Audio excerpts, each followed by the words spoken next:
আসসালামু আলাইকুম। সকাল 7টা বাজে পড়ছি কবরস্থান। মায়ের গর্ভে মৃত্যু এক নাবালক বাচ্চার কবর করবার লাগিয়া ভাই আরামের ঘুম হারাম করে দেওয়া পড়ছি। ঘুম তো সারা জনমে দামু। একটা বাচ্চা মারা গেল, নাবালক বাচ্চা। ফোন দিলে কইল ভাই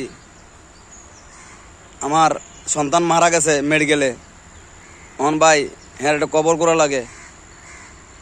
আমি কি হ্যাঁ মানা করতাম ভাইরাম ভাই? আমাকে ভাই আইয়েন, আপনি বাচ্চা লই আইয়েন, আমি কবর রেডি করতেছি। কবর রেডি করে বইয়া রয়েছি। আইক 10 মাস 10 দিন মায় কত কষ্ট করছে। আজকে সন্তানকে গেছে গা দুনিয়ার মায়া ছাইরা দাফনের ব্যবস্থা করবে লাগে বাবা ফোন দিয়া কইছে ভাই আমার বাচ্চাদের কবরটা রেডি করেন। রেডি করতেছি, দোয়া করবেন আল্লাহ যেমন বাচ্চাকে জান্নাতুল ফেরদৌস দান করেন।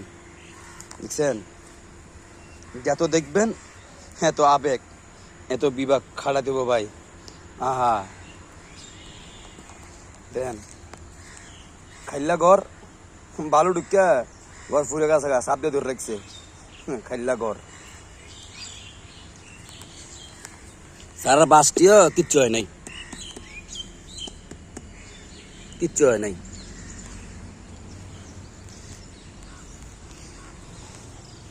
দেখছেন সব বাকি নাই, হাজার হাজার কবর এরকম ঢুকে গেছে গা। দেখছেন দেখেন আহারে মায়া রে, আহারে সম্পদ, আহারে সম্পদ,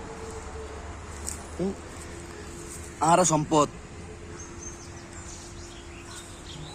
দেখছেন আহা বাড়ি, আহা গাড়ি, আহা ধন সম্পদ কই গেল?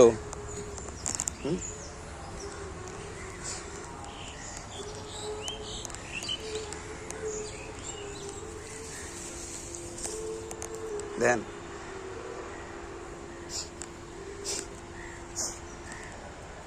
প্রতি সেকেন্ডে 10টা 20টা কবর এক জায়গা টাইপে আছে গা। হ্যাঁ ভাই এইসান বাড়িওয়ালা, দেখছেন বাড়িওয়ালা, এই দেখেন সব বাড়িওয়ালা, সব শিল্পপতি কুড়িপতি ধনী ব্যক্তি ব্যাকে শুয়ে রয়েছে। সকাল 7টায় কবরস্থানে দোয়া করবেন আল্লাহ যেমন আমাকে এরকম ভালো কথা সবসময় দেখতে পারি, ভালো কিছু করতে পারি।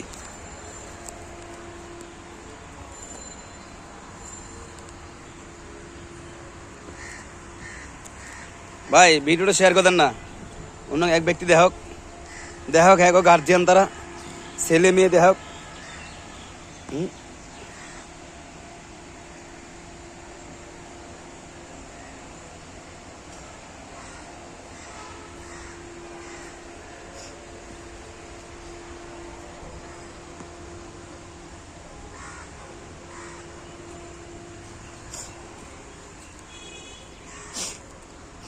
দেখছেন আইন না ভাই একটু আল্লাহর ভয় ভাই।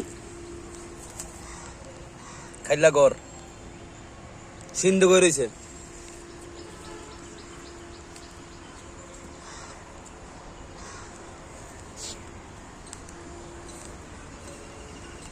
দেখেন ভালো ঘুরে চাপা দিছে।